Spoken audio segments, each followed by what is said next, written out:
Hola amigos de Wikimartes de Marcas, estamos aquí hablando de personalidad de marca, especialmente hablando de personajes. Y hoy se debería llamar personaje porque quiero invertir todo el tiempo en hablarles de una persona. A pesar de que hay muchos nombres como Carl Jung o como por ejemplo en Noam Chomsky o como por ejemplo Sigmund Freud que hablan de personalidad, realmente quiero que se concentren un poco más en personalidad de marca. Y por eso les quiero hablar de Jean-Noël Kapfer. Disculparán mi alemán, es pésimo. Pero básicamente Jean-Noël lo que hace es establecer, él es una persona muy importante en este momento en Europa, que está liderando de todo lo que vimos en la historia, lo que hoy en día se llama el Brand Identity Prism, el prisma de identidad de marca.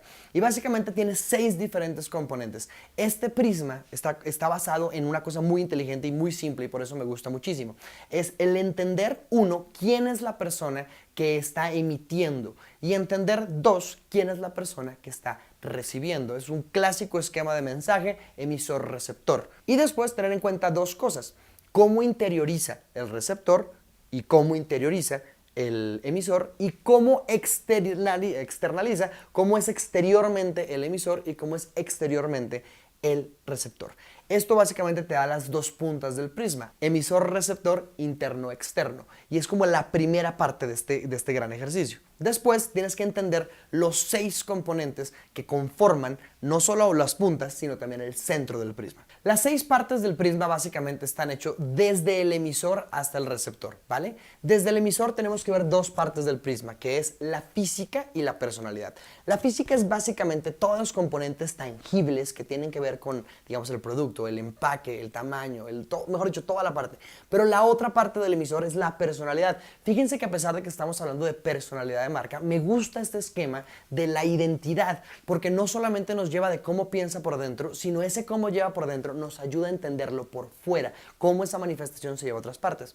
Entre el emisor y el receptor tenemos otros 2 ángulos, que son la relación y la cultura. La relación es básicamente cómo es que las personas se están relacionando con la parte física del emisor, es decir, cuál es la relación que yo tengo con los atributos físicos del producto. Y la cultura son los valores que están alineados con la personalidad de marca. Entonces tenemos física, personalidad, relación, cultura. Y ese intermedio se conecta con la parte del receptor, que es la parte de abajo del prisma, que es la reflexión y la autoimagen. Entonces, la reflexión son los típicos consumidores que tienen que ver con esta personalidad de marca. ¿Quiénes son las personas que se relacionan con ellos?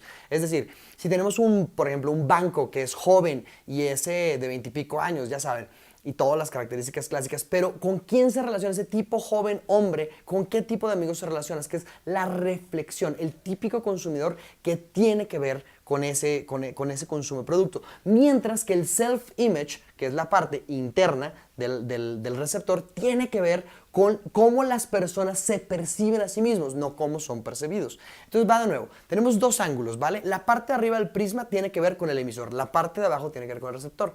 La parte izquierda tiene que ver con la parte de la externalización de lo que está pasando, mientras que la parte la parte derecha tiene que ver con la internalización. Entonces de nuevo, arriba emisor, abajo emisor, izquierda externo, derecha interna. Lo que está pasando entonces es que estos 6 patrones, la física, la personalidad, la relación, la cultura, la reflexión y la autoimagen, se acomodan entre el receptor y el emisor, entre la parte externa y la parte interna. Estos 6 factores nos ayudan a que cuando estemos definiendo la personalidad de nuestra marca, no solo consideremos lo que está pasando por dentro, sino la forma en la que las demás personas la están recibiendo. Esto fue Wikimartes de Marcas en cuanto a nuestro gran personaje del día, que es Jean-Noël Kapfer, que nos está hablando del Prism Identity, es decir, el prisma de la identidad de la marca. Exploren este y otros conceptos en otros videos mientras que seguimos aquí en Wikimartes de Marcas.